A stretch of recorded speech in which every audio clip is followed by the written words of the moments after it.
വീട്ടിൽ അമ്മ മാത്രമേ ഉള്ളൂ. അമ്മ ജോലി ചെയ്താണ് കുടുംബം പുലർത്തിയിരുന്നത്, അല്ലെങ്കിൽ എന്നെ ഇത്രയും പഠിപ്പിച്ചത് അമ്മയായിരുന്നു.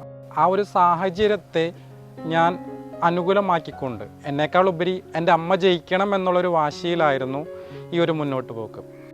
വിഷമങ്ങൾ പറയുമ്പോൾ തന്നെ പറയാൻ പറ്റില്ല എനിക്ക്. അനുഭവങ്ങൾ കുറേ ഉണ്ട്. ചില കുറേ അപരാധികളും ഇതൊക്കെ നമ്മൾ കേട്ടിട്ടുണ്ട്. അതിൽ നിന്നൊക്കെ തരണം ചെയ്ത് അന്ന് പറയും ഞാൻ നല്ലൊരാളാവും അമ്മ എന്ന് പറയും. ഞാനിപ്പോൾ ഇങ്ങനെ കളിയാക്കും, നീ വലിയ ആളാവാൻ പോവല്ല എന്നിട്ട് ഞാൻ കളിയാക്കാറുണ്ട്.